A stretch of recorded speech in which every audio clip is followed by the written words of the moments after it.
नीतीश के गढ़ पहुंच गए तेजस्वी यादव। जी हां, बिहार अधिकार यात्रा के दौरान तेजस्वी यादव नीतीश के गढ़ नालंदा पहुंच गए हैं और नालंदा में देखने को ऐसा मिला जिससे नीतीश भी हैरान हो गए। क्या हुआ है, आप ये जो स्क्रीन पर देख रहे हैं, यही वही भीड़ है जो क्या हुआ का जवाब दे रही है। ये भीड़, ये जन सैलाब देखने को मिला है तेजस्वी की बिहार अधिकार यात्रा के दौरान, वो भी नालंदा में, जो नीतीश कुमार का गढ़ है। यहाँ पर नीतीश कुमार पिछले कुछ समय से उनकी पार्टी एनडीए जीतती आ रही है, लेकिन इस बार तेजस्वी यादव की बिहार अधिकार यात्रा के दौरान जिस तरीके से लोगों का जनसैलाब देखने को मिला है, उसने सभी को चौंका दिया है। तेजस्वी यादव 16 सितंबर से एक यात्रा शुरू करते हैं, बिहार अधिकार यात्रा। इस बिहार अधिकार यात्रा का मोटिव सिर्फ इतना है कि लोगों को वह जागरूक कर सके, बिहार के लोगों को, कि उनके अधिकार क्या है, चाहे वो शिक्षा हो, स्वास्थ्य हो, पलायन हो, बेरोजगारी हो, नौकरी को लेकर तो ज्यादातर और सबसे अहम मुद्दा महिला सुरक्षा। इसी को लेकर तेजस्वी ये यात्रा निकालते हैं और इस यात्रा के दौरान जनसैलाब देखने को मिलता है। जहानाबाद से ये यात्रा शुरू हुई थी और वैशाली में खत्म होनी। जब यात्रा नालंदा पहुंचती है तो तेजस्वी यादव सीधे तौर से नीतीश पर कटाक्ष करते हैं, तंज कसते हैं और कहते हैं कि ये सरकार दारुएं बिकवा रही है। तेजस्वी ने बताया कि पुलिस बिहार में दारुएं बिकवाती है, गरीब लोगों को जेल में डाला जाता है और नीतीश सरकार इन सब में उनका साथ देती है। काम होना चाहिए, अपराधी को पकड़े, सजा दिलाए। तो बिहार पुलिस दारुएं बिकवाने में लगा हुआ है। दारू कौन बिकवा रहा है? पुलिस के संरक्षण में बिक रहा है कि नहीं बिक रहा है? और जेल गरीबों को डाला जा रहा है। थे अति पिछड़े समाज के लोग हैं, उनको जेल में जो है डालने का लोग।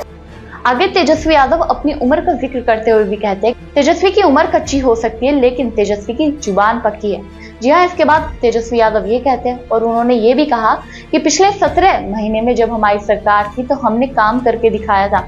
जनता को भी पता है कि हमारी सरकार ने काम किया था। तेजस्वी की उम्र कच्ची हो सकती है पर जुबान पक्की है।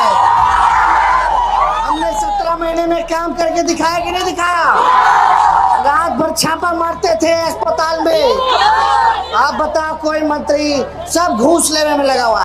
आगे चलकर वो नीतीश कुमार पर जुमलेबाजी का भी आरोप लगाते हैं और ये भी कहते हैं कि चाचा की उम्र हो गई है। वो कहते हैं कि नीतीश कुमार की अब उम्र हो गई है, उन्हें रिटायरमेंट ले लेना चाहिए और ये जो दिल्ली में बैठ के बीजेपी सरकार चलाने की कोशिश कर रही है बिहार में, ये गलत है। यानी कि वो मोदी जी और अमित शाह पर टारगेट करते हुए कहते हैं कि नीतीश सिर्फ पद के लिए बैठे, नाम के लिए बैठे, लेकिन सरकार दिल्ली से चल रही है। इतना जुमला बोलते हैं कि नहीं? झूठ बोलते हैं कि नहीं बोलते? 2 करोड़ नौकरी मिला हर साल, 15-15 लाख रुपए खाते में मिला। चीनी मिल भी नहीं चालू करा पाई मोदी जी। लेकिन आप सब लोग एकजुट रहिए।